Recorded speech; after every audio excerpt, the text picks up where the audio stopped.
ಆತ್ಮೀಯ ವಿದ್ಯಾರ್ಥಿಗಳೇ, ನಾವು ಕಳೆದ ತರಗತಿಯಲ್ಲಿ ಭಾರತದ ವಿಸ್ತೀರ್ಣ ಮತ್ತು ಭಾರತದ ಸ್ಥಾನದ ಬಗ್ಗೆ ತಿಳ್ಕೊಂಡಿದ್ದೀವಿ. ಹಾಗೆ ನಾನು ಕಳೆದ ತರಗತಿಯಲ್ಲಿ ಕಲಿತಂಥ ವಿಷಯದ ಮೇಲೆ ಕೆಲವು ಪ್ರಶ್ನೆಗಳನ್ನು ಕೇಳ್ತೀನಿ. ಎಲ್ಲರೂ ಉತ್ತರವನ್ನು ಕೊಡಬೇಕು. ಮೊದಲನೇದಾಗಿ ಭಾರತದಲ್ಲಿ ನಕ್ಷೆನ ಗಮನಿಸ್ತಾ ಇದ್ದೀರಾ ತಾನೆ? ನಕ್ಷೆಯನ್ನ ಗಮನಿಸ್ತಾ ಇದ್ದೀರಾ? ಭಾರತದ ಒಟ್ಟು ವಿಸ್ತೀರ್ಣ ಎಷ್ಟು ಹಾಗಾದ್ರೆ? ಭಾರತದ ಒಟ್ಟು ವಿಸ್ತೀರ್ಣ ಎಷ್ಟು?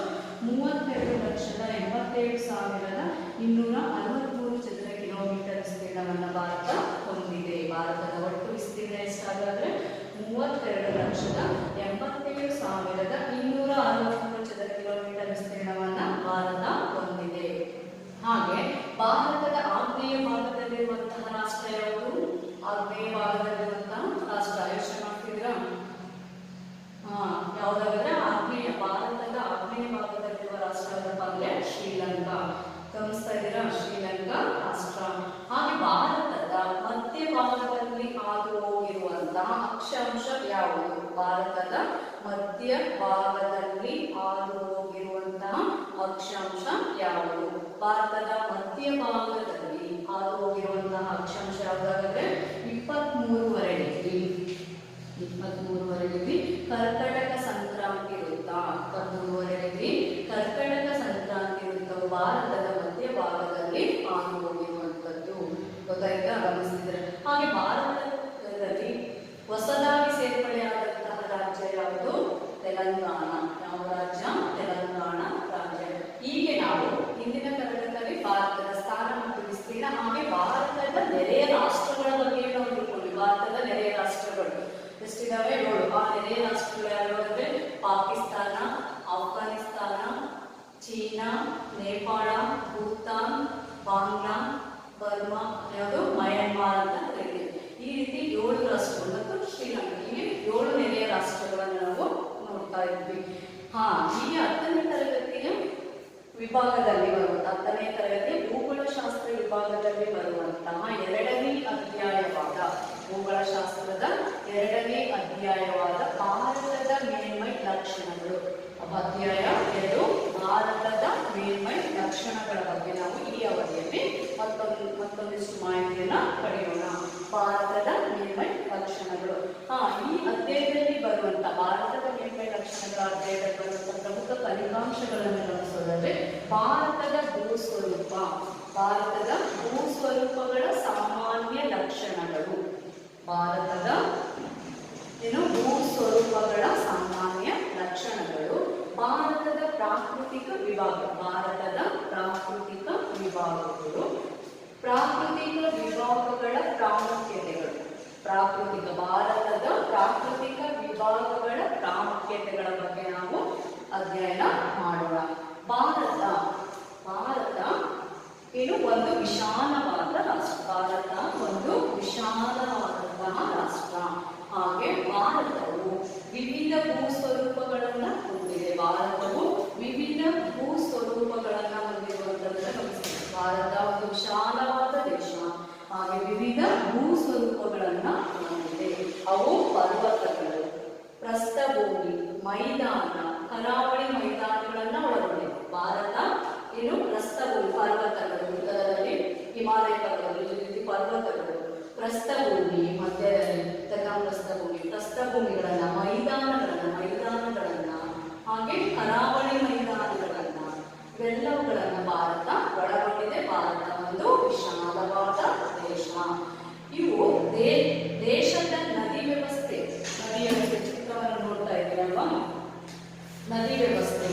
ಭಾರತದಲ್ಲಿ ಅನೇಕ ನದಿಗಳಿವೆ. ನದಿಗಳ ವ್ಯವಸ್ಥೆ ಇದೆ. ಹಾಗೆ ವಾಯುಗುಣ ಮತ್ತೆ ಸ್ವಾಭಾವಿಕ ಸಸ್ಯವರ್ಗ. ಗಮನಿಸ್ತಿದ್ದೀರ ಚಿತ್ರವನ್ನ? ಸಸ್ಯವರ್ಗಗಳು ಸ್ವಾಭಾವಿಕವಾದಂತೆ ಈ ರೀತಿ ಅನೇಕ ಸಸ್ಯವರ್ಗಗಳನ್ನು ನಮ್ಮ ದೇಶ ಒಳಗೊಂಡಿರುವಂತದ್ದು.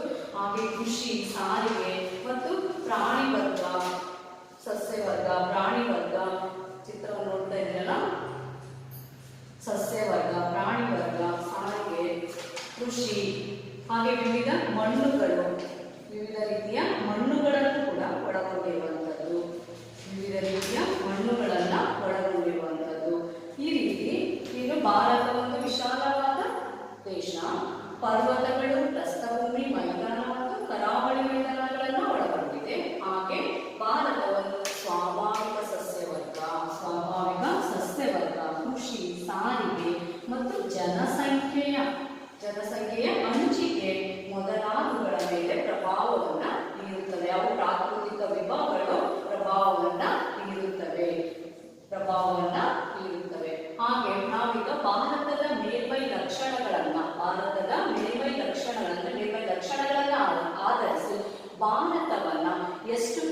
ವಿಭಾಗಗಳಾಗಿ ವಿಂಗಡಿಸಲಾಗಿದೆ? ಮೈಮೇಲ್ ಲಕ್ಷಣಗಳನ್ನ ಎಷ್ಟು ವಿಭಾಗಗಳಾಗಿ ವಿಂಗಡಿಸಲಾಗಿದೆಪ್ಪ ಅಂದ್ರೆ 4 ಪ್ರಮುಖ ವಿಭಾಗಗಳಾಗಿ ವಿಂಗಡಿಸಬಹುದು.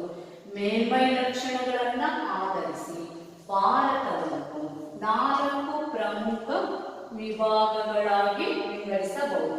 ಮೊದಲನೇದು ಉತ್ತರದ ಪರ್ವತಗಳು, ನಂತರ ಉತ್ತರದ ಮೈದಾನಗಳು, ಮೂರನೇದು ಪರ್ಯಾಯ ಪ್ರಸ್ಥಭೂಮಿ, ನಾಲ್ಕನೇದು ಕರಾವಳಿ ಮೈದಾನ ಮತ್ತು ದ್ವೀಪಗಳು, ಇವು ಭಾರತದ ಮೇಲ್ಮೈ ಲಕ್ಷಣಗಳು. ಇಲ್ಲಿ ನಾವು ಪರೀಕ್ಷೆ ಬರುವಂತಹ ಪ್ರಶ್ನೆಯನ್ನು ಗಮನಿಸೋದಾದ್ರೆ ಭಾರತದ ಮೇಲ್ಮೈ ಲಕ್ಷಣಗಳು ಎಷ್ಟು? ಅವು ಯಾವಪ್ಪ ಅಂದ್ರೆ ಭಾರತದ ಮೇಲ್ಮೈ ಲಕ್ಷಣಗಳು 4 ಪ್ರಮುಖವಾಗಿ. ಅವು ಯಾವಪ್ಪ ಅಂದ್ರೆ ಉತ್ತರದ ಪರ್ವತಗಳು, ಉತ್ತರದ ಮೈದಾನಗಳು, ಪರ್ಯಾಯ ಪ್ರಸ್ಥಭೂಮಿ, ಕರಾವಳಿ ಮೈದಾನ ಮತ್ತು ದ್ವೀಪಗಳು. ಈ ರೀತಿ 4 ಮೇಲ್ಮೈ ಲಕ್ಷಣಗಳನ್ನು ನಾವು ಗಮನಿಸ್ತೀವಿ. ಮೊದಲನೇದು ಯಾವ್ದಾದ್ರೆ ಉತ್ತರದ ಪರ್ವತಗಳನ್ನ ನೋಡೋಣ. ಉತ್ತರದ ಈಗ ಚಿತ್ರವನ್ನ ಗಮನಿಸ್ತಾ ಇದ್ದೀರಾ?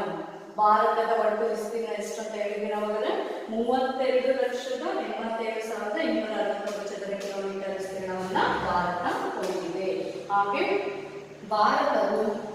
ಭಾರತದಲ್ಲಿ ಇಲ್ಲಿ ಉತ್ತರದಲ್ಲಿ ಇಲ್ಲಿ ಹಿಮಾಲಯ ಪರ್ವತ, ಇಲ್ಲಿ ಉತ್ತರದಲ್ಲಿ ಬರುವಂತಹ ಹಿಮಾಲಯ ಪರ್ವತ, ಇಲ್ಲಿ ನಕ್ಷೆಯನ್ನ ಬರೆದು ಭೌಗೋಳಿಕ ನಕ್ಷೆಯನ್ನು ಬರೆದು ಮೇಲ್ಮೈ ಲಕ್ಷಣಗಳ ಭಾರತದ ಮೇಲ್ಮೈ ಲಕ್ಷಣಗಳನ್ನು ಗುರುತಿಸಿ ಅಂದಾಗ ನಾವು ಈ ರೀತಿ ನಕ್ಷೆಯನ್ನು ಬರೆದು ಮೇಲ್ಮೈ ಲಕ್ಷಣ ಗುರುತಿಸಬೇಕಾಗುತ್ತೆ. ಮೊದಲನೇದು ಉತ್ತರದ ಪರ್ವತಗಳು, ಎರಡನೇದು ಉತ್ತರದ ಮೈದಾನಗಳು, ನಂತರ ಪರ್ಯಾಯ ಪ್ರಸ್ಥಭೂಮಿ, ನಂತರ ಪಶ್ಚಿಮ ಮತ್ತು ಪೂರ್ವ ಕರಾವಳಿ ಮೈದಾನಗಳು ಮತ್ತು ದ್ವೀಪಗಳು. ಅಂಡಮಾನ್ ಮತ್ತು ನಿಕೋಬಾರ್ ದ್ವೀಪಗಳು ಗಮನಿಸಿ, ಇಲ್ಲಿ ಅಂಡಮಾನ್ ಮತ್ತು ನಿಕೋಬಾರ್ ದ್ವೀಪಗಳು, ಪಶ್ಚಿಮ ಮತ್ತು ಪೂರ್ವ ಕರಾವಳಿ ಮತ್ತೆ ಅಂಡಮಾನ್ ನಿಕೋಬಾರ್ ದ್ವೀಪಗಳು. ಇವು 4 ಮೇಲ್ಮೈ ಲಕ್ಷಣಗಳು. ಯಾವುದು? ಉತ್ತರದ ಹಿಮಾಲಯ ಪರ್ವತಗಳು, ಮತ್ತೆ ಉತ್ತರದ ಮೈದಾನಗಳು, ಪರ್ಯಾಯ ಪ್ರಸ್ಥಭೂಮಿ, ಮತ್ತೆ ಕರಾವಳಿ ಮೈದಾನಗಳು ಮತ್ತು ದ್ವೀಪಗಳು. ಒಟ್ಟು 4 ಮೇಲ್ಮೈ ಲಕ್ಷಣ. ಆದ್ರೆ ನಾವು ಮೊದಲನೇದಾಗಿ ಉತ್ತರದ ಪರ್ವತಗಳನ್ನ ನೋಡೋದು.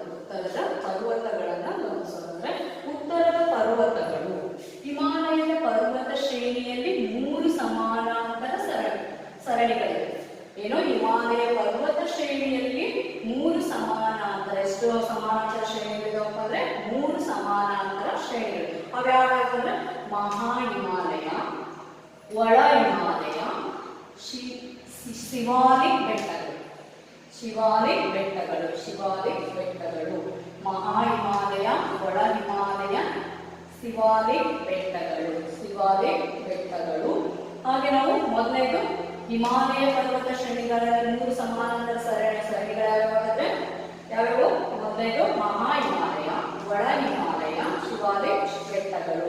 ಮೊದಲನೇದು ಮಹಾ ಹಿಮಾಲಯ, ಹಿಮಾಲಯ ಪರ್ವತದ ಮೊದಲನೇ ಶ್ರೇಣಿ ಯಾವ್ದಪ್ಪ ಅಂದ್ರೆ ಮಹಾ ಹಿಮಾಲಯ. ಇವು ಹಿಮಾಲಯ ಪರ್ವತಗಳು ಮಧ್ಯದಲ್ಲಿರುವ ಅವಿರತ ಮತ್ತು ಅತಿ ಎತ್ತರವಾದ ಸರಣಿ. ಅವಿರತ ಮತ್ತೆ ಇಲ್ಲಿ ಮಧ್ಯಭಾಗದಲ್ಲಿ ಅತಿ ಎತ್ತರದಲ್ಲಿ ಬರುವಂತಹ ಯಾವುದು? ಹಿಮಾಲಯ ಪರ್ವತಗಳ ಮಧ್ಯದಲ್ಲಿ ಇರುವ ಅವಿರತ ಮತ್ತು ಅತಿ ಎತ್ತರವಾದ ಸರಣಿ ಯಾವ್ದಪ್ಪ ಅಂದ್ರೆ ಮಹಾ ಹಿಮಾಲಯ. ಹಾಗೆ ಇವುಗಳ ಸರಾಸರಿ ಎತ್ತರ ಯಾವುದು? ಮಹಾ ಹಿಮಾಲಯ ಶ್ರೇಣಿಯ ಸರಾಸರಿ ಎತ್ತರ ಸಮುದ್ರ ಮಟ್ಟದಿಂದ 6,100 ಮೀಟರ್. ಇಲ್ಲಿ ಹಲವು ಎತ್ತರವಾದ ಶಿಖರಗಳಿವೆ. ಎಲ್ಲಿ? ಮಹಾ ಹಿಮಾಲಯದಲ್ಲಿ. ಈ ಮಹಾ ಹಿಮಾಲಯದ ಎತ್ತರ ಎಷ್ಟಿದೆಯಪ್ಪ ಅಂದ್ರೆ ಸರಾಸರಿ ಸಮುದ್ರ ಮಟ್ಟದಿಂದ 6,100 ಮೀಟರ್ ಅಷ್ಟು ಎತ್ತರವನ್ನ ಹೊಂದಿರುವಂತದ್ದು ಮಹಾ ಹಿಮಾಲಯ. ಮಹಾ ಹಿಮಾಲಯದಲ್ಲಿ ಹಲವಾರು ಎತ್ತರವಾದಂತಹ ಶಿಖರಗಳನ್ನು ನಾವು ಕಾಣ್ತೀವಿ. ನಾವು ಮಹಾ ಹಿಮಾಲಯದಲ್ಲಿ ಕಾಣುವಂಥದ್ದು. ಹಾಗೆ ನಾವು ಅವುಗಳಲ್ಲಿ ಮೌಂಟ್ ಎವರೆಸ್ಟ್ ಎನ್ನುವಂಥದ್ದು ಇಲ್ಲಿದೆ. ನೋಡ್ತಾ ಇದ್ದೀರಾ? ನಕ್ಷೆ ನೋಡ್ತಾ ಇದ್ವಿ. ಇಲ್ಲಿ ಮೌಂಟ್ ಎವರೆಸ್ಟ್ ಯಾವುದು? ಮಹಾ ಹಿಮಾಲಯ ಹಿಮಾಲಯದಲ್ಲಿ ಅತ್ಯಂತ ಎತ್ತರವಾದ ಶಿಖರ ಯಾವ್ದಪ್ಪ ಅಂದ್ರೆ ಮೌಂಟ್ ಎವರೆಸ್ಟ್. ಮೌಂಟ್ ಎವರೆಸ್ಟ್ ನೋಡ್ತಿದ್ದೀರಾ? ಮೌಂಟ್ ಎವರೆಸ್ಟ್ ಇದು 8,848 ಮೀಟರ್ ಅಷ್ಟು ಎತ್ತರ ಇದೆ. ಭಾರತದ ಪ್ರಪಂಚದಲ್ಲಿಯೇ ಅತ್ಯಂತ ಎತ್ತರವಾದ ಶಿಖರ ಯಾವ್ದಪ್ಪ ಅಂದ್ರೆ Mount Everest. Mount Everest 8,848 metre ಅಷ್ಟು ಎತ್ತರವನ್ನು ಹೊಂದಿರುವಂತದ್ದನ್ನು ನಾವು ಕಾಣ್ತೀವಿ. ಇದರ ಪ್ರಮುಖ ಶಿಖರಗಳು ಇಲ್ಲಿ ಬರುವಂತ ಮಹಾ ಹಿಮಾಲಯದಲ್ಲಿ ಬರುವಂತ ಪ್ರಮುಖ ಶಿಖರಗಳಾಗ್ಯಾವಪ್ಪ ಅಂದ್ರೆ ಕಾಂಚನಗಂಗಾ, ಇಲ್ಲಿದೆ ಗುರುತಿಸ್ತೀವಿ, ಕಾಂಚನಜುಂಗ. ಇದು 8,156 ಮೀಟರ್ ಎತ್ತರವಿರುವಂತಹ ಶಿಖರ ಇದೆ. ಯಾವುದು? ಕಾಂಚನಜುಂಗ ಅನ್ನುವಂಥದ್ದು. ಮತ್ತೆ ಮಾಕಲ್ ಎಂಬಂತಹ ಮತ್ತೊಂದು ಶಿಖರ, ಇದು ಕೂಡ ಮಾಕಲು ಎಂಬಂಥದ್ದು. ಈ ಶಿಖರವು ಕೂಡ 8,481 ಮೀಟರ್, 8,481 ಮೀಟರ್ ಅಷ್ಟು ಎತ್ತರವನ್ನ ಹೊಂದಿರುವಂಥದ್ದು. ನಂತರ ಇಲ್ಲಿ ಧವಳಗಿರಿ, ಇಲ್ಲಿರು ಧವಳಗಿರಿ. ಈ ಧವಳಗಿರಿ ಶಿಖರವು ಕೂಡ ಇದು 8,172 ಮೀಟರ್ ಅಷ್ಟು ಎತ್ತರವನ್ನ ಹೊಂದಿರುವಂತಹ ಅತಿ ಎತ್ತರವಾದ ಶಿಖರವಾಗಿರುವಂಥದ್ದು. ಇನ್ನು ಶಿಖರವಾಗಿರುತ್ತದೆ. ನಂತರ ನಂದಾದೇವಿ. ಹೀಗೆ ಅನೇಕ ಶಿಖರಗಳನ್ನು ನಾವಿಲ್ಲಿ ನೋಡ್ತೀವಿ. ಇನ್ನು ಇತ್ಯಾದಿ. ಈ ಸರಣಿಯು ವರ್ಷವೆಲ್ಲ ಯಾವುದೋ ಮಹಾ ಹಿಮಾಲಯ ಎಂಬಂತಹ ಸರಣಿಯು, ಮಹಾ ಹಿಮಾಲಯ ಎಂಬಂತಹ ಸರಣಿ ಏನದು ವರ್ಷವಿಡೀ ಹಿಮದಿಂದ ಆವೃತವಾಗಿರೋದ್ರಿಂದ ನಾವೇನಂತ ಕರಿತೀವಪ್ಪ ಅಂದ್ರೆ ಹಿಮಾದ್ರಿ ಎಂದು ಕರೆಯುತ್ತೇವೆ. ಏನೋ ಇಲ್ಲೇ ಪ್ರಶ್ನೆ ಬರೋದು ನಮಗೆ ಪರೀಕ್ಷಾ ದೃಷ್ಟಿಯಿಂದ ಅಂದ್ರೆ ಮಹಾ ಹಿಮಾಲಯವನ್ನ ಹಿಮಾದ್ರಿ ಎಂದು ಹೇಗೆ ಕರೆಯುತ್ತಾರೆ? ಮಹಾ ಹಿಮಾಲಯವನ್ನ ಹಿಮಾದ್ರಿ ಎಂದು ಹೇಗೆ ಕರೆಯುತ್ತಾರೆ ಅಂದ್ರೆ ಮಹಾ ಹಿಮಾಲಯವನ್ನ ಇದು ಹಿಮ ನದಿಗಳ ಉಗಮ ಸ್ಥಾನವಾಗಿರುವುದಿಲ್ಲ ಮತ್ತು ಈ ಸರಣಿಯು ವರ್ಷವೆಲ್ಲ ಹಿಮದಿಂದ ಆವೃತವಾಗಿರುವುದರಿಂದ ಏನದು ಮಹಾ ಹಿಮಾಲಯವು ವರ್ಷವೆಲ್ಲ ಹಿಮದಿಂದ ಆವೃತವಾಗಿರುವುದರಿಂದ ಇದನ್ನು ನಾವೇನಂತ ಕರಿತೀವಿ? ಹಿಮಾದ್ರಿ ಎಂದು ಕರೆಯುತ್ತೇವೆ. ಯಾವುದನ್ನ ಹಿಮಾದ್ರಿ ಅಂತ ಕರಿತೀವಪ್ಪ ಅಂದ್ರೆ ಮಹಾ ಹಿಮಾಲಯವನ್ನ. ಮಹಾ ಹಿಮಾಲಯ ಏನಂತ ಕರಿತೀವಿ ಅವಾಗಂದ್ರೆ ಹಿಮಾದ್ರಿ. ಹಿಮಾದ್ರಿ ಅಂತ ಯಾಕೆ ಕರಿತೀವಿ? ಹಿಮಾದ್ರಿ ಅಂತ ಯಾಕೆ ಕರಿತೀವಪ್ಪ ಅಂದ್ರೆ ವರ್ಷವೆಲ್ಲ ಹಿಮದಿಂದ ಆವೃತವಾಗಿರುವುದರಿಂದ ಮಹಾ ಹಿಮಾಲಯವನ್ನ ನಾವೇನಂತ ಕರಿತೀವಿ? ಹಿಮಾದ್ರಿ ಎಂದು ಕರೆಯುತ್ತೇವೆ. ಇದು ಅನೇಕ ಹಿಮ ನದಿಗಳ ಉಗಮ ಸ್ಥಾನವಾಗಿದೆ. ಯಾವುದು? ಮಹಾ ಹಿಮಾಲಯ ಅನೇಕ ಹಿಮ ನದಿಗಳ ಉಗಮ ಸ್ಥಾನವಾಗಿದೆ. ಉದಾಹರಣೆಗೆ ಗಂಗಾ ನದಿ, ಗಂಗೋತ್ರಿ ಅದರ ಉಗಮ ಸ್ಥಾನ ಆಗಿದೆ. ಮತ್ತೆ ಯಮುನಾ ನದಿ, ಇವುಗಳ ಉಗಮ ಸ್ಥಾನ ಯಾವುದಪ್ಪ ಅಂದ್ರೆ ಮಹಾ ಹಿಮಾಲಯ. ನಂತರ ನಾವು ಹಿಮಾಲಯ ಪರ್ವತ ಶ್ರೇಣಿಯಲ್ಲೇ ಎರಡನೇ ಸಮಾನಾಂತರ ಸರಣಿ ಯಾವುದಪ್ಪ ಅಂದ್ರೆ ಒಳ ಹಿಮಾಲಯ.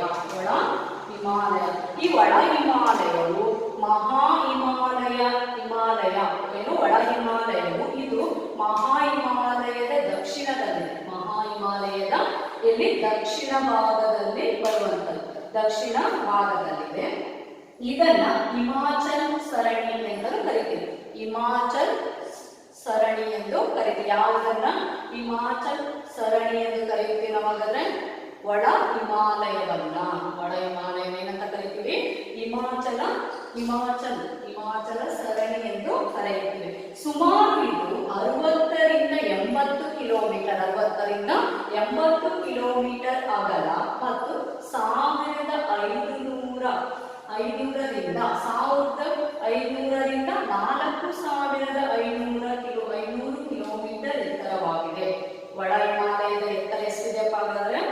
ಒಳ ಹಿಮಾಲಯದ ಎತ್ತರ ಎಷ್ಟಿದೆ? 1500ರಿಂದ 4500ರವರೆಗೆ ಎತ್ತರವನ್ನು ಹೊಂದಿರುವಂತದ್ದು ಯಾವುದು? ಒಳ ಹಿಮಾಲಯ. ಒಳ ಹಿಮಾಲಯದ ಎತ್ತರ 1500ರಿಂದ 4000. ನಾವು ಒಳ ಹಿಮಾಲಯ ಇದು ಹಿಮಾಲಯ ಪರ್ವತದ ಸಮಾನಾಂತರ ಮೂರು ಶ್ರೇಣಿಗಳಲ್ಲಿ ಎರಡನೇದು ಒಳ ಹಿಮಾಲಯ. ಇದು ಮಹಾ ಹಿಮಾಲಯದ ದಕ್ಷಿಣದಲ್ಲಿದೆ. ಯಾವುದು? ಒಳ ಹಿಮಾಲಯವು ಮಹಾ ಹಿಮಾಲಯದ ದಕ್ಷಿಣದಲ್ಲಿದೆ. ಇದನ್ನೇನಂತ ಕರಿತೀವಿ? ಹಿಮಾಚಲ್ ಸರಣಿ ಎಂದು ಕರೆಯುತ್ತಾರೆ. ಯಾವುದನ್ನು ಹಿಮಾಚಲ್ ಸರಣಿ ಎಂದು ಕರೆಯುತ್ತಾರೆ? ಒಳ ಹಿಮಾಲಯವನ್ನ ಹಿಮಾಚಲ್ ಸರಣಿ ಎಂದು ಎಂದು ಕರೆಯುತ್ತಾರೆ. ಇದು ಸುಮಾರು 60ರಿಂದ 80 ಕಿಲೋಮೀಟರ್ ಅಷ್ಟು ಅಗಲವಾಗಿದ್ದು 1500ರಿಂದ 4500ರವರೆಗೆ 500 ಕಿಲೋಮೀಟರ್ಗೆ ಎತ್ತರವಾಗಿದೆ. 1500ರಿಂದ 4500 ಕಿಲೋಮೀಟರ್ ಎತ್ತರವಾಗಿದೆ. ಹಾಗೆ ಈ ಒಳ ಹಿಮಾಲಯದ ಅನೇಕ ಆಕರ್ಷಕ ಕಣಿವೆಗಳನ್ನು ನಾವು ನೋಡ್ತೀವಿ. ಅಂತ ಕಣಿವೆಗಳನ್ನು ಒಂದು ಉದಾಹರಣೆ ಕಾಶ್ಮೀರ ಕಣಿವೆ, ಕಾಗ್ರಾ ಕಣಿವೆ ಮತ್ತು ಕುಲು ಕಣಿವೆಗಳಿವೆ. ಇಲ್ಲಿ ಅನೇಕ ಆಕರ್ಷಕ ಕಣಿವೆಗಳಿವೆ ಒಳ ಹಿಮಾಲಯದಲ್ಲಿ. ಒಳ ಹಿಮಾಲಯದಲ್ಲಿ ಬರುವ ಕಣಿವೆಗಳು ಯಾವಂದ್ರೆ ಕಾಶ್ಮೀರ ಕಣಿವೆ, ಕಾಗ್ರಾ ಕಣಿವೆ ಮತ್ತು ಕುಲು ಕಣಿವೆಗಳು ಒಳ ಹಿಮಾಲಯದಲ್ಲಿ ಕಂಡುಬರುತ್ತವೆ. ಹಾಗೆ ಅನೇಕ ಸಮಾನಾಂತರ ಸರಣಿಗಳು ಕಂಡುಬರುತ್ತವೆ. ಒಳ ಹಿಮಾಲಯದಲ್ಲಿ ಅನೇಕ ಸಮಾನಾಂತರ ಸರಣಿಗಳು ಕಂಡುಬರುತ್ತವೆ. ಉದಾಹರಣೆಗೆ ದೌಲಾಧರ್, ನಾಗದಿಪ, ಮುಸೂರಿ, ಮಹಾಭಾರತ್ ಮತ್ತು ಡಾರ್ಜಿಲಿಂಗ್ ಸರಣಿಗಳು ಇಲ್ಲಿ ಕಂಡುಬರುತ್ತವೆ, ಒಳ ಹಿಮಾಲಯದಲ್ಲಿ ಕಂಡುಬರುತ್ತವೆ. ಹಾಗೆ ಇಲ್ಲಿ ಅನೇಕ ಗಿರಿಧಾಮಗಳಿವೆ. ಇಲ್ಲಿ ಒಳ ಹಿಮಾಲಯದಲ್ಲಿ ಅನೇಕ ಗಿರಿಧಾಮಗಳು ಕಂಡುಬರುತ್ತವೆ. ಆ ಗಿರಿಧಾಮಗಳ ಹೆಸರಿಸಲಾಗುವು ಶಿಮ್ಲಾ, ರಾಣಿಕೇತ್, ಮುಸೂರಿ, ನೈನಿತಾಲ್, ಡಾರ್ಜಿಲಿಂಗ್. ಈ ಎಲ್ಲ ಗಿರಿಧಾಮಗಳು ಒಳ ಹಿಮಾಲಯದಲ್ಲಿ ಕಂಡುಬರುತ್ತವೆ. ಹಿಮಾಲಯದ ಮತ್ತೆ ಸಮಾನಾಂತರ ಸರಣಿ ಯಾವಪ್ಪ ಅಂದ್ರೆ ಶಿವಾಲಿಕ್ ಬೆಟ್ಟಗಳು. ಈ ಶಿವಾಲಿಕ್ ಬೆಟ್ಟಗಳು ಸಮತಟ್ಟಾದ ತಳವುಳ್ಳಂತ ಕಣಿವೆಗಳನ್ನ ಹೊಂದಿವೆ. ಸಮತಟ್ಟಾದ ತಳವುಳ್ಳ ಕಣಿವೆಗಳನ್ನ ಹೊಂದಿರೋದ್ರಿಂದ ಈ ಶಿವಾಲಿಕ್ ಬೆಟ್ಟಗಳನ್ನ ಡೂನ್ಸ್ಗಳೆಂದು ಕರೆಯುತ್ತಾರೆ. ಡೂನ್ಸ್ಗಳಿಗೆ ಉದಾಹರಣೆ ಯಾವ್ದಪ್ಪ ಅಂದ್ರೆ ಡೆಹ್ರಾಡೂನ್. ಡೂನ್ಸ್ಗಳಿಗೆ ಉದಾಹರಣೆ ಯಾವಂದ್ರೆ ಡೆಹ್ರಾಡೂನ್. ಇವು ಒಳ ಹಿಮಾಲಯ. ಇದು ಹಿಮಾಲಯ ಪರ್ವತ, ಹಿಮಾಲಯದಲ್ಲಿ ಬಂದ ಸಮಾನಾಂತರ ಸರಣಿಗಳನ್ನು ನಾವು ನೋಡುವುದು. ಈಗ ಉತ್ತರ ಪರ್ವತಗಳ ಅಥವಾ ಹಿಮಾಲಯದ ಪ್ರಾಮುಖ್ಯತೆ 3 ಅಂಕಕ್ಕೆ ಬರುವಂತ ಪ್ರಶ್ನೆ ಯಾವಪ್ಪ ಅಂದ್ರೆ ಹಿಮಾಲಯ ಪರ್ವತದ ಪ್ರಾಮುಖ್ಯತೆಯನ್ನ ತಿಳಿಸಿ ಅಥವಾ ಉತ್ತರದ ಪರ್ವತಗಳ ಪ್ರಾಮುಖ್ಯತೆಯನ್ನ ತಿಳಿಸಿ ಅಂತ ಬರುವಂತ ಪ್ರಶ್ನೆ. ಈ ಪ್ರಶ್ನೆಗೆ ಉತ್ತರ ಅಂದ್ರೆ ಇಲ್ಲಿ ಹಿಮಾಲಯ ಉತ್ತರದಲ್ಲಿರುವಂತಹ ಪರ್ವತಗಳು. ಈ ಉತ್ತರದಲ್ಲಿರುವಂತಹ ಪರ್ವತಗಳ ಪ್ರಾಮುಖ್ಯತೆಯನ್ನು ನೋಡೋದಾದ್ರೆ ನಾವು ಹಿಮಾಲಯದ ಪರ್ವತಗಳು ಇವು ಪರಕೀಯರ ದಾಳಿಯಿಂದ ರಕ್ಷಣೆಯನ್ನ ನೀಡುತ್ತವೆ. ಉತ್ತರದ ಪರ್ವತಗಳು ಯಾರಿಂದ? ಪರಕೀಯರ ದಾಳಿ ಅಂದ್ರೆ ಹೊರಗಿನ ಶತ್ರುಗಳ ದಾಳಿಯಿಂದ ನಮಗೆ ಈ ಪರ್ವತಗಳು ನಮಗೆ ಏನ್ ಮಾಡ್ತಾವಪ್ಪ ಅಂದ್ರೆ ರಕ್ಷಣೆಯನ್ನ ನೀಡುತ್ತವೆ. ಯಾವುವು? ಉತ್ತರದ ಪರ್ವತಗಳು. ನಂತರ ಮಧ್ಯ ಏಷ್ಯಾದಿಂದ ಬೀಸುವಂತಹ ಶೀತ ಗಾಳಿಯನ್ನ ತಡೆದು ಶೀತ ಗಾಳಿಯಿಂದ ಕೂಡ ನಮಗೆ ರಕ್ಷಣೆ ನೀಡುತ್ತವೆ. ಪರಕೀಯರ ದಾಳಿಯಿಂದ ರಕ್ಷಣೆ ನೀಡುತ್ತವೆ. ಮತ್ತೆ ಮಧ್ಯ ಏಷ್ಯಾದಿಂದ ಬೀಸುವಂತಹ ಶೀತ ಗಾಳಿಯಿಂದಲೂ ಕೂಡ ನಮ್ಮನ್ನು ಉತ್ತರದ ಪರ್ವತಗಳು ರಕ್ಷಣೆಯನ್ನ ಮಾಡುತ್ತವೆ. ನಂತರ ಇವು ಮಾರುತಗಳನ್ನ ತಡೆದು ಉತ್ತರದಲ್ಲಿರುವಂತಹ ಪರ್ವತಗಳು ಜೋರಾಗಿ ಬೀಸುವಂತಹ ಮಾರುತಗಳನ್ನ ತಡೆದು ಏನ್ ಮಾಡ್ತವೆ? ಅಧಿಕ ಮಳೆಯನ್ನ ಸುರಿಸುವಂತೆ ಮಾಡುತ್ತವೆ. ಮಾರುತಗಳನ್ನ ತಡೆದು ಅಧಿಕ ಮಳೆಯನ್ನ ಸುರಿಸುತ್ತವೆ. ಯಾವ? ಉತ್ತರದ ಪರ್ವತಗಳು. ಹಾಗೆ ಇಳಿಜಾರುಗಳಲ್ಲಿ ದಟ್ಟವಾದ ಕಾಡುಗಳು. ಇಲ್ಲಿ ಉತ್ತರ ಪರ್ವತಗಳಲ್ಲಿ ಕಾಡುಗಳನ್ನು ನಾವು ನೋಡ್ತೀವಿ. ಕಾಡುಗಳಿವೆ. ಹಾಗೆ ನೆಡುತೋಟದ ಬೆಳೆಗಳಿಗೆ ಸೂಕ್ತವಾದಂತಹ ಯಾವ ಬೆಳೆಗಳಿಗೆ? ನೆಡುತೋಟದ ಬೆಳೆಗಳಿಗೆ ಸೂಕ್ತವಾದದ್ದು. ಮತ್ತು ಇಲ್ಲಿ ಖನಿಜಗಳ ಉಗ್ರಾಣವಾಗಿವೆ. ಉತ್ತರದ ಪರ್ವತಗಳು ಖನಿಜಗಳ ಉಗ್ರಾಣವಾಗಿವೆ. ಹಲವು ನದಿಗಳ ಉಗಮ ಸ್ಥಾನ. ಉತ್ತರದ ಪರ್ವತಗಳಲ್ಲಿ ಹಲವು ನದಿಗಳು ಹುಟ್ಟುತ್ತವೆ. ಆ ನದಿಗಳ ಉಗಮ ಸ್ಥಾನವಾಗಿವೆ. ಇದಿಷ್ಟು ಉತ್ತರ ಪರ್ವತಗಳ ಪ್ರಾಮುಖ್ಯತೆಯನ್ನ ತಿಳಿಸಿ ಅಥವಾ ಹಿಮಾಲಯ ಪರ್ವತದ ಪ್ರಾಮುಖ್ಯತೆಯನ್ನ ತಿಳಿಸಿ ಅಂದ್ರೆ ಇಷ್ಟು ಪಾಯಿಂಟ್ಸ್ ಅನ್ನ ನೀವು ಬರೀಬೇಕು. ಬರ್ಕೊಂಡಿದ್ರೆ ಒಂದೊಂದಾಗಿ ಪರಕೀಯರ ದಾಳಿಯಿಂದ ರಕ್ಷಣೆಯನ್ನ ನೀಡುತ್ತದೆ. ಮಧ್ಯ ಏಷ್ಯಾದಿಂದ ಬೀಸುವಂತ ಶೀತ ಗಾಳಿಯಿಂದ ರಕ್ಷಣೆಯನ್ನ ನೀಡುತ್ತವೆ. ಮತ್ತೆ ಮಾರುತಗಳನ್ನ ತಡೆದು ಅಧಿಕ ಮಳೆಯನ್ನ ಸುರಿಸುತ್ತವೆ. ಯಾವುವು? ಉತ್ತರದ ಪರ್ವತಗಳು. ಹಾಗೆ ಇಳಿಜಾರುಗಳಲ್ಲಿ ದಟ್ಟವಾದ ಕಾಡುಗಳಿವೆ. ನೆಡುತೋಟದ ಬೆಳೆಗಳಿಗೆ ಸೂಕ್ತವಾಗಿವೆ. ಹಾಗೆ ಖನಿಜಗಳ ಉಗ್ರಾಣಗಳಾಗಿವೆ. ಉಗ್ರಾಣಗಳು ಉತ್ತರದ ಪರ್ವತಗಳು. ಹಾಗೂ ಹಲವು ನದಿಗಳ ಉಗಮ ಸ್ಥಾನ. ಹಲವಾರು ನದಿಗಳಿಗೆ ಉಗಮ ಸ್ಥಾನವನ್ನ ಹೊಂದಿದವೆ. ನಂತರದಲ್ಲಿ ಬರುವಂತಹ 3ನೇ ಮೇಲ್ಮೈ ಲಕ್ಷಣ. ಭಾರತದ ಮೇಲ್ಮೈ ಲಕ್ಷಣಗಳಲ್ಲಿ ಇಲ್ಲಿ ಒಂದನೇದು ಯಾವುದು? ಉತ್ತರದ ಪರ್ವತಗಳನ್ನು ನೋಡಿದ್ವಿ. ನಂತರ 2ನೇದು ಉತ್ತರದ ಮೈದಾನಗಳು.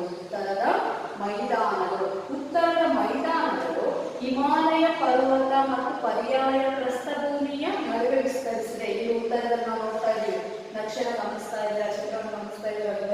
ಇಲ್ಲಿ ಉತ್ತರದಲ್ಲಿ ಹಿಮಾಲಯ ಪರ್ವತಗಳು, ಉತ್ತರದಲ್ಲಿ ಹಿಮಾಲಯ ಪರ್ವತಗಳು ಮತ್ತು ಇಲ್ಲಿ ಪರ್ಯಾಯ ಪ್ರಸ್ಥಭೂಮಿ, ಪರ್ಯಾಯ ಪ್ರಸ್ಥಭೂಮಿ, ಹಿಮಾಲಯ ಪರ್ವತಗಳು, ಹಿಮಾಲಯ ಪರ್ವತಗಳು, ಉತ್ತರದ ಹಿಮಾಲಯ ಪರ್ವತಗಳು ಪ್ರಸ್ಥಭೂಮಿಯ ಮಧ್ಯೆ ನಡುವೆ ವಿಸ್ತಾರವಾಗಿರುತ್ತದೆ. ಯಾವಪ್ಪ ಅಂದ್ರೆ ಉತ್ತರದ ಮೈದಾನಗಳು.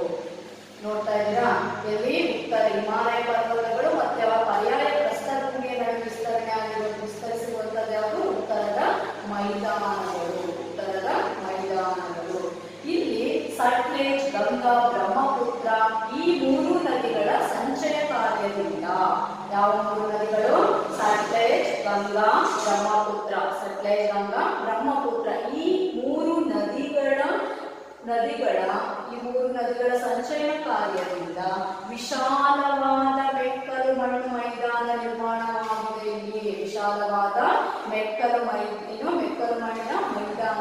ಮೈದಾನ ಇದೆ ಇಲ್ಲಿ ಉತ್ತರ ಮೈದಾನದಲ್ಲಿ.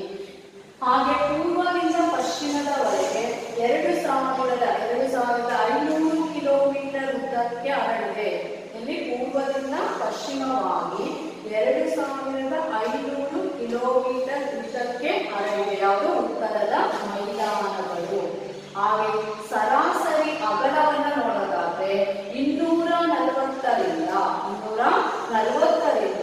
340 ಕಿಲೋಮೀಟರ್, 240ರಿಂದ 340 ಕಿಲೋಮೀಟರ್ ಅಗಲವನ್ನು ಇದು ಹೊಂದಿದೆ. ಯಾವುದು? ಉತ್ತರದ ಮೈದಾನದ ಅಗಲವೆಷ್ಟು?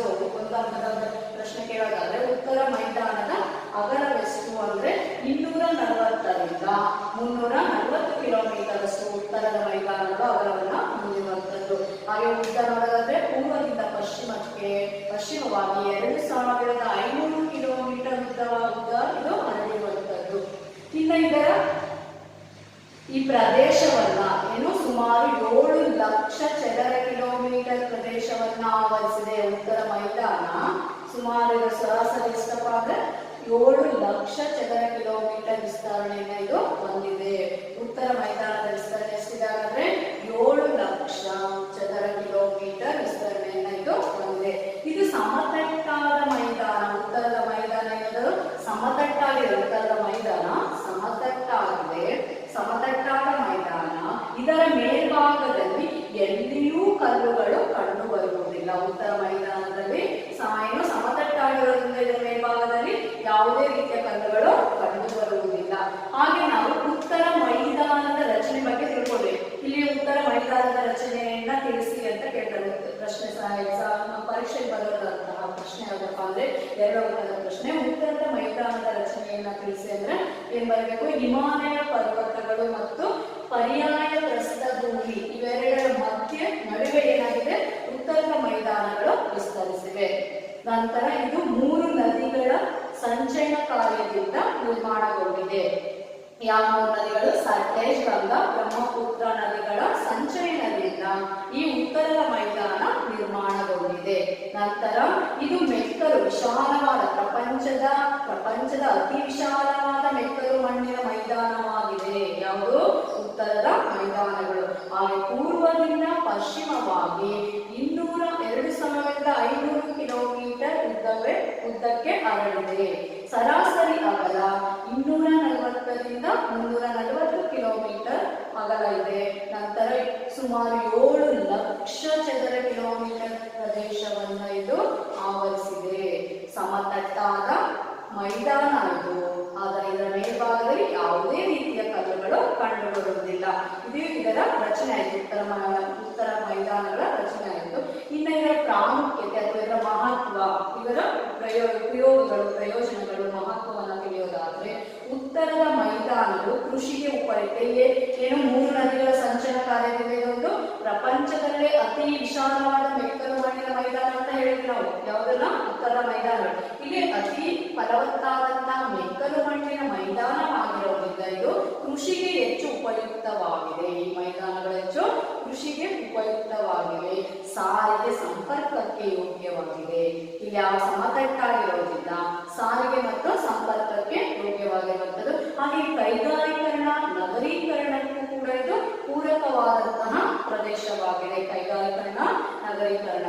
ಹಾಗೆ ವ್ಯಾಪಾರ ಅಭಿವೃದ್ಧಿಗೂ ಕೂಡ ಇದು ಸಹಕಾರಿಯಾಗಿರುತ್ತದೆ.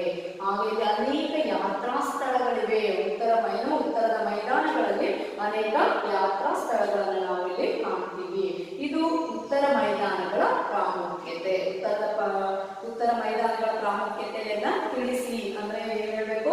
ಕೃಷಿಗೆ ಪೂರಕವಾಗಿದೆ, ಕೃಷಿಗೆ ಉಪಯುಕ್ತ, ಸಾರಿಗೆ ಸಂಪರ್ಕಕ್ಕೆ ಯೋಗ್ಯ, ಕೈಗಾರೀಕರಣ ಮತ್ತು ನಗರೀಕರಣಕ್ಕೆ ಸಹಪೂರಕವಾಗಿದೆ, ಆಮೇಲೆ ವ್ಯಾಪಾರ ಅಭಿವೃದ್ಧಿ ಮತ್ತು ಇಲ್ಲಿ ಅನೇಕ ಯಾತ್ರಾ ಸ್ಥಳಗಳಿವೆ ಎನ್ನುವಂಥದ್ದು.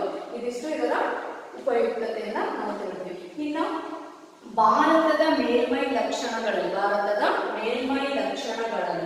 ನಾವು ಉತ್ತರದ ಪರ್ವತಗಳನ್ನು ನೋಡ್ವಿ, ಉತ್ತರದ ಮೈದಾನಗಳನ್ನು ನೋಡ್ವಿ. ಇನ್ನು ಮೂರನೇದು ಯಾವ್ದಪ್ಪ ಅಂದ್ರೆ ಪರ್ಯಾಯ ಪ್ರಸ್ಥಭೂಮಿ.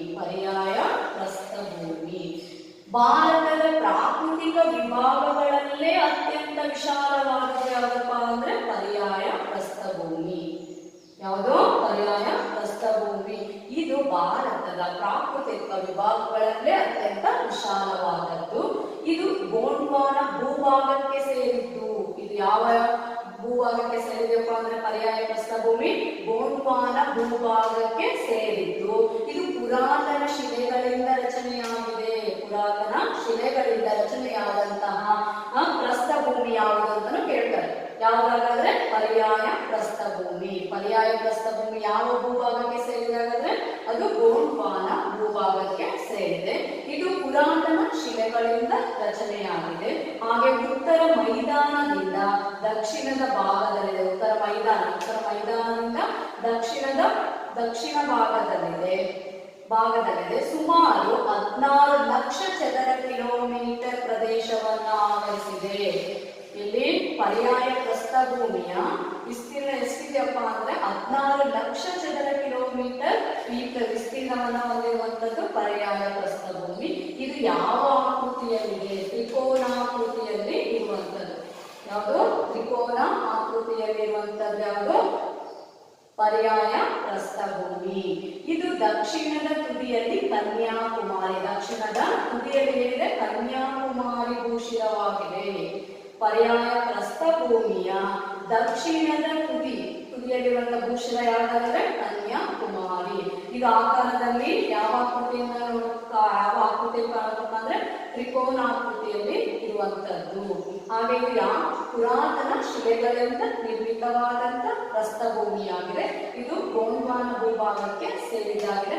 ಪ್ರಾಕೃತಿಕ ವಿಭಾಗಗಳಲ್ಲಿ ಅತ್ಯಂತ ವಿಶಾಲವಾದಂತಹ ಮೇಲ್ಮೈ ಲಕ್ಷಣ ಯಾವಪ್ಪ ಅಂದ್ರೆ ಪರ್ಯಾಯ ಪ್ರಸ್ಥಭೂಮಿ. ಹಾಗೆ ಈ ಪರ್ಯಾಯ ಪ್ರಸ್ಥಭೂಮಿಯ ಪ್ರಾಮುಖ್ಯತೆಯನ್ನು ನಾವು ನೋಡೋಣ.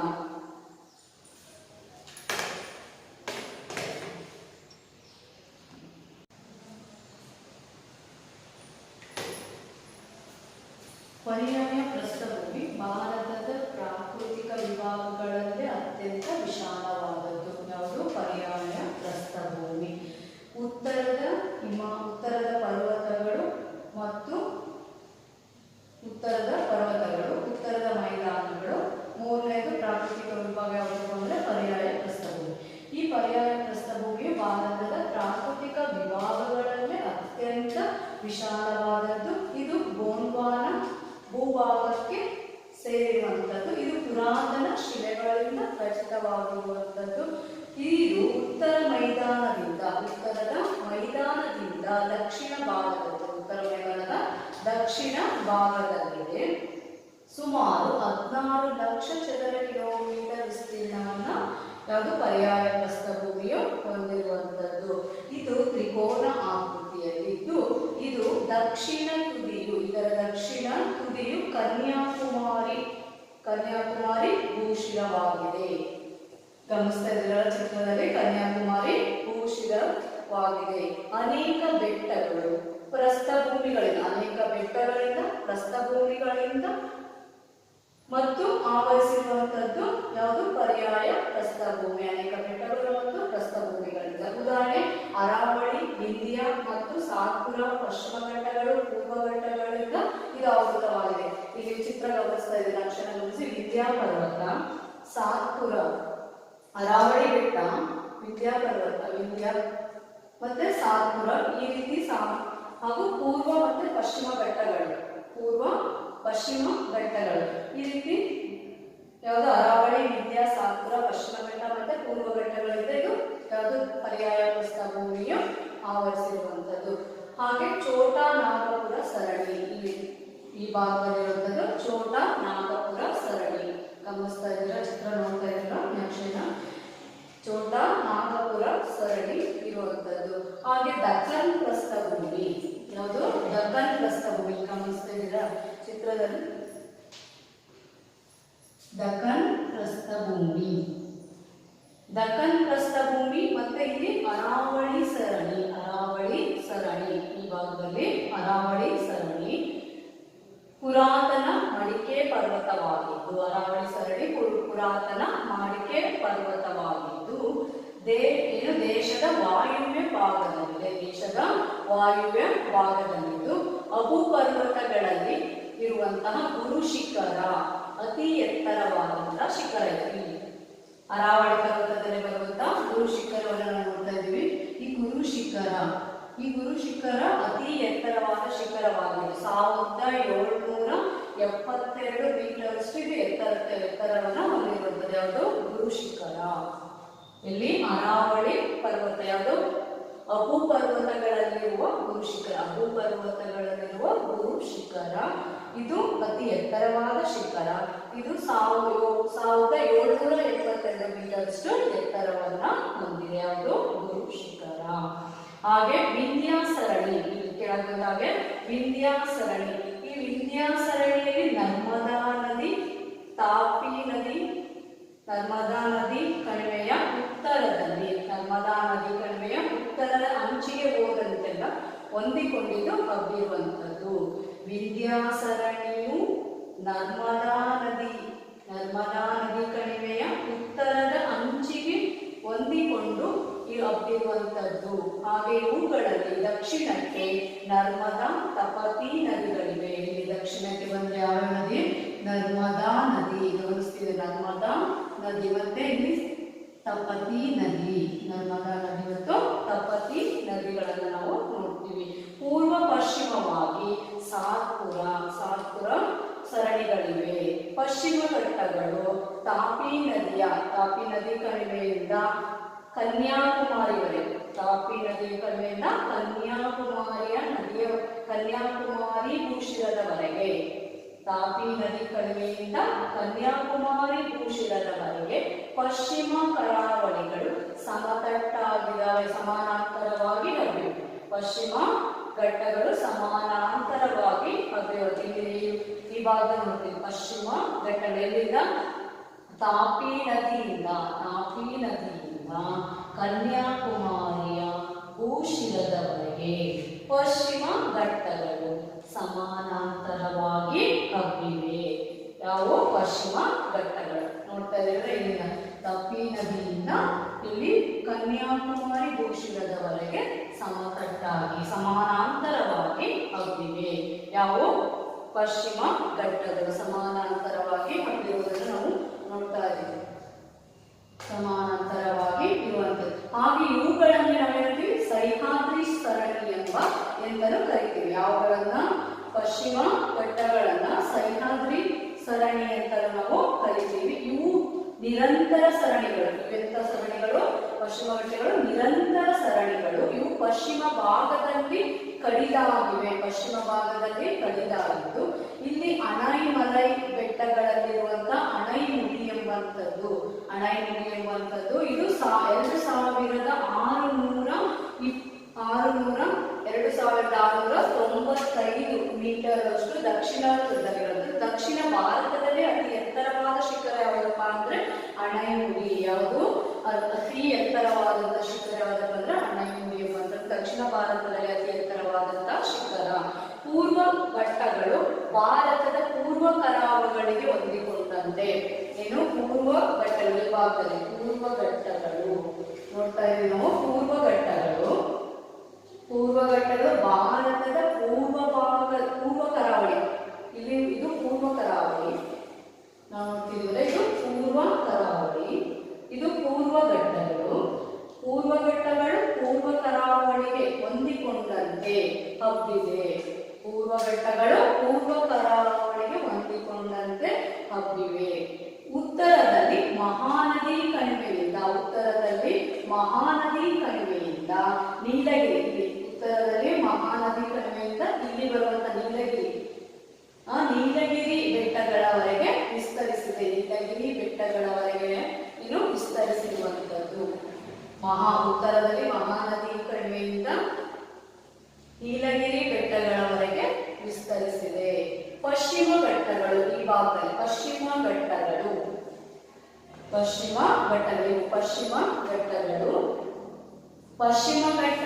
ಎತ್ತರವಾಗಿದ್ದು ನಿರಂತರವಾಗಿದ್ದವು. ಎತ್ತರವಾಗಿಲ್ಲ ಆದ್ರೆ ಎತ್ತರವೂ ಆಗಿಲ್ಲ. ಪಶ್ಚಿಮ ಘಟ್ಟಗಳಷ್ಟು ಎತ್ತರವಾಗಿಲ್ಲ. ಅವು ಪೂರ್ವ ಘಟ್ಟಗಳು ಪಶ್ಚಿಮ ಘಟ್ಟಗಳಷ್ಟು ಎತ್ತರವಾಗಿಲ್ಲ, ನಿರಂತರವಾಗಿಲ್ಲ. ಅಲ್ಲದೆ ಪೂರ್ವಕ್ಕೆ ಹರಿಯುವ ನದಿ ಕಣಿವೆಗಳಿಂದ ಪ್ರತ್ಯೇಕಿಸಲ್ಪಟ್ಟಿವೆ.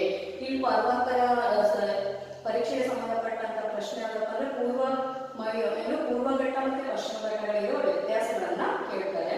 ಪೂರ್ವ ಘಟ್ಟ ಮತ್ತೆ ಪಶ್ಚಿಮ ಘಟ್ಟ. ಇಲ್ಲಿ ಪಶ್ಚಿಮ ಘಟ್ಟಗಳಷ್ಟು ಎತ್ತರವಾಗಿಲ್ಲ ಪೂರ್ವ ಘಟ್ಟಗಳು, ಮತ್ತೆ ನಿರಂತರವಾಗಿಯೂ ಇಲ್ಲ. ಅಲ್ಲಲ್ಲಿ ಪೂರ್ವಕ್ಕೆ ಹರಿಯುವಂತಹ ನದಿ ಕಣಿವೆಗಳಿಂದ ಏನಾಗಿದ್ದಾವೆ, ಪ್ರತ್ಯೇಕಗೊಂಡಿವೆ. ಇಲ್ಲಿ ಅಮರಬೃಂಗ ಎನ್ನುವಂತಹ ಪೂರ್ವ ಘಟ್ಟಗಳಲ್ಲೇ ಎತ್ತರವಾದಂತಹ ಶಿಖರ. ಪೂರ್ವ ಘಟ್ಟಗಳಲ್ಲಿ ಅತ್ಯಂತ ಎತ್ತರವಾದ ಶಿಖರ ಯಾವ್ದಪ್ಪ ಅಂದ್ರೆ ಅಮರಬೃಂಗ ಎನ್ನುವಂತಹ ಶಿಖರ. ದಕ್ಕನ್ ಪ್ರಸ್ಥಭೂಮಿಯು ಇಲ್ಲಿದೆ. ಈ ಭಾಗದಲ್ಲಿ ಅಂತದ್ದು ದಕ್ಕನ್ ಪ್ರಸ್ಥಭೂಮಿಯು ವಾಯುವ್ಯ ಭಾಗದಲ್ಲಿ ಸಾತ್ಪುರ ಮತ್ತು ವಿಂಧ್ಯ ಸರಣಿಗಳಲ್ಲಿ ಮತ್ತೆ ಪಶ್ಚಿಮದಲ್ಲಿ ಪಶ್ಚಿಮ ಭಾಗದಲ್ಲಿ ಪಶ್ಚಿಮ ಘಟ್ಟಗಳು, ಪೂರ್ವ ಭಾಗದಲ್ಲಿ ಪೂರ್ವ ಘಟ್ಟಗಳು, ಉತ್ತರದಲ್ಲಿ ಮಹಾದೇವ್ ಮತ್ತು ಮೈಥಿಲೇ ಸರಣಿಗಳ ನಡುವೆ ವಿಸ್ತರಿಸಿರುವಂತದ್ದು. ಹಾಗೆ ಪರ್ಯಾಯ ಪ್ರಸ್ಥಭೂಮಿಯ ಈಶಾನ್ಯ ಭಾಗದಲ್ಲಿರುವಂತದ್ದು. ನಂತರ ನಾವು ಪರ್ಯಾಯ ಪ್ರಸ್ಥಭೂಮಿಯ ಪ್ರಾಮುಖ್ಯತೆಯನ್ನ ತಿಳಿಯೋಣ. ಇಂದಿನ ನಂತರದ ತರಗತಿ